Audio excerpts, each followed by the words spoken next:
শুধুমাত্র mobile number দিয়ে আপনি চাইলে যে কারো লোকেশন খুঁজে বের করতে পারবেন এক ক্লিকে। তো কিভাবে করবেন সম্পূর্ণ প্রসেসটা আমি দেখিয়ে দিচ্ছি, তাই আমার পেজটি এখনই ফলো দিয়ে রাখুন। আমার পেজে এমন রিলেটেড অনেক ভিডিও আপলোড হয় যা আপনাদের অনেক কাজে দেবে।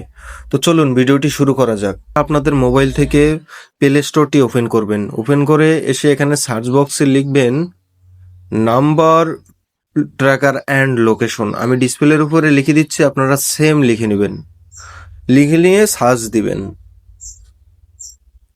দেওয়ার পরে দেখেন আমি এই অ্যাপটা মার্ক করে দিচ্ছি। সিম্পলি আপনারা এই অ্যাপটা ইনস্টল করে নেবেন আপনাদের মোবাইলে। আমার ইনস্টল আছে, আমি ওপেন দিচ্ছি। ওপেন দেওয়া হয়ে গেলে আপনাদের সামনে এরকম একটা ইন্টারফেস হবে। এখানে আই হ্যাভ অ্যাগ্রি এটা পারমিশন দিয়ে আপনার ল্যাঙ্গুয়েজ সিলেক্ট করে এইখানে সমস্ত পারমিশনগুলো অ্যালাউ করে আপনারা সিম্পলি আপনাদের এই যে ডিসপ্লে নোটিফিকেশন এটাও অন করে দিয়ে অ্যাপের ভিতরে চলে আসবেন। এখানে নাম্বার ট্র্যাক করতে পারবেন এবং ফোনের অবস্থানও ট্র্যাক করতে পারবেন। নাম্বার ট্র্যাকের জন্য এখানে একটা ক্লিক দিবেন। দেওয়ার পরে দেখেন আপনাদের কান্ট্রি সিলেক্ট করবেন এবং নিচে মোবাইল নাম্বারটি বসিয়ে দিবেন। মোবাইল নাম্বারটি বসানো হয়ে গেলে ফাইন্ড লোকেশনে ক্লিক দিবেন।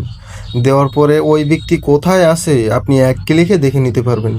তাই এমন টিপস পেতে আমার পেজটি অবশ্যই ফলো দিবেন আর লাইক করতে ভুলবেন না। ধন্যবাদ সকলকে।